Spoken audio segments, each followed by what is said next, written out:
เอ็ดห้าอาตมาบัดได้มีช้อยให้เลือกนะอาตมาไม่ได้มีช้อยให้เลือกถ้าญาติโยมเป็นแฟนเพลงของพ่อครูนี่น่าจะจำชื่อของลูกบ่าวคนล่าคนได้สุรเดชสมบัติเจริญเนี่ยมีชื่อเล่นว่าอย่าง0837611775เอาไผ่ตายได้ตายมาเลยเอาเปิดโอกาสเจริญปอนอ้าวย่ายน้อย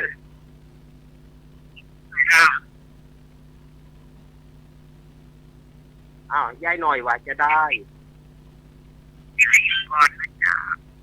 เออ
ยายน้อยคนจะไปสาระเอาสาระก็สาระเอาญาติโยมจะตาย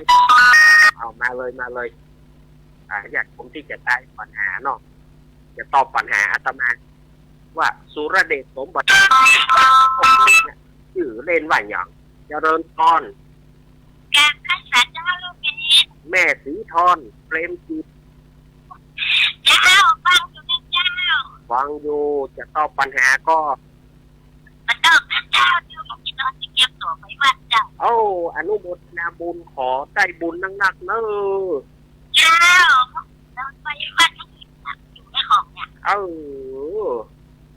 ขอเพื่อได้บุญได้กุศลเนอะเหมือนข้าวอุ่นเนอะหอมเหมือนข้าวใหม่เนอะสาธุเอาบุญปักเพื่อลูกเนนตัวสาธุแม่สีทอนอ้าวไผ่จะตอบพ่อหลวงพงพ่อหลวงพงไหมพ่อหลวงพงใดเน่เนาะหรือว่าแม่อารีต้นเปาไอเอกพะเยาบรรดาเหล่านี้เป็นพอเพลงหรอกอาตมาอยากถามว่า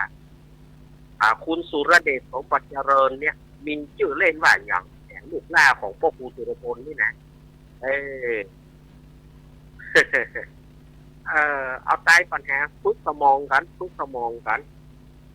ถ้าญาติโยมได้ฟังแล้วญาติโยมจะให้หัวนี่นะเอาญาติ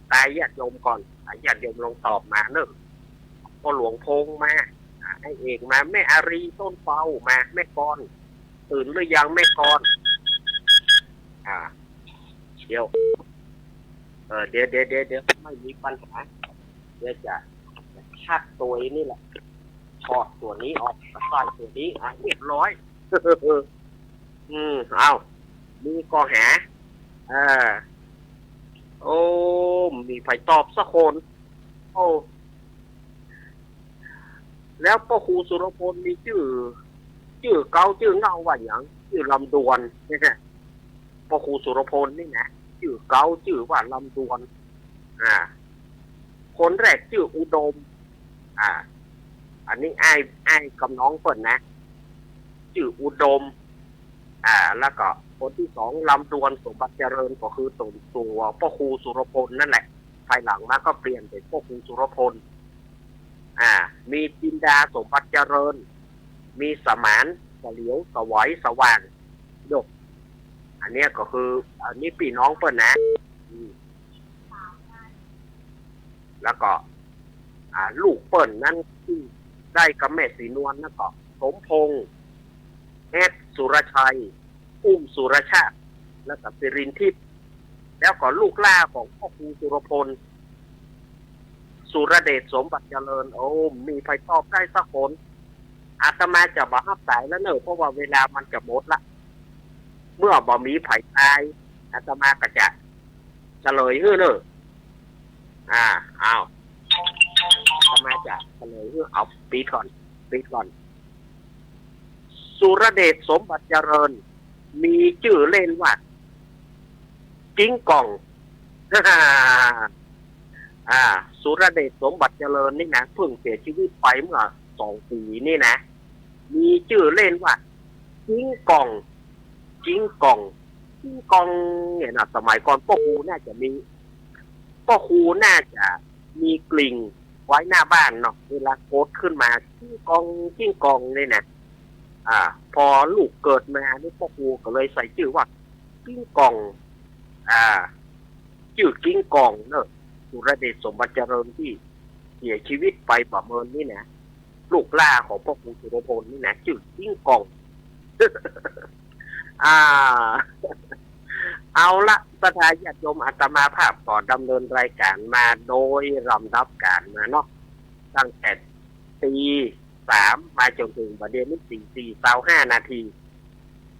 ต่อจากรายการอาตมาก็เป็นรายการของหลวงพ่อท่านพระครูวรธรรมนาถหรือว่าท่านพระครูสมศักดิ์อัคคธรรมโมเจ้าคณะตำบลสันติสุขเจ้าวาดวัดหนองเหียงตำบลสันติสุขอำเภอดอยหล่อจังหวัดเชียงใหม่เปิ้นจะมาต่ออาตมาเนี่ยขอกับอาราธนาปล่อยสัญญาณมาได้เลยนะครับ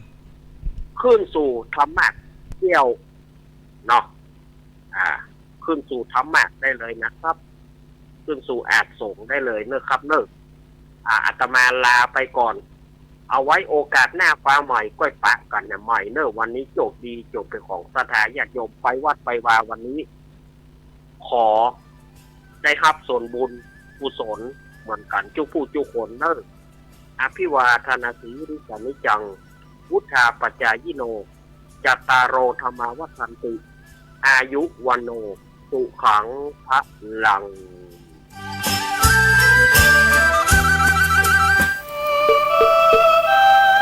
ชีวิตมนุษย์มีสุขมีทุกข์ดีใจเสียใจผ่านอุปสรรคและปัญหามากมายในแต่ละวันสงบนิ่งแล้วย้อนมองตัวเองวันนี้วันพระน้อมนำธรรมะ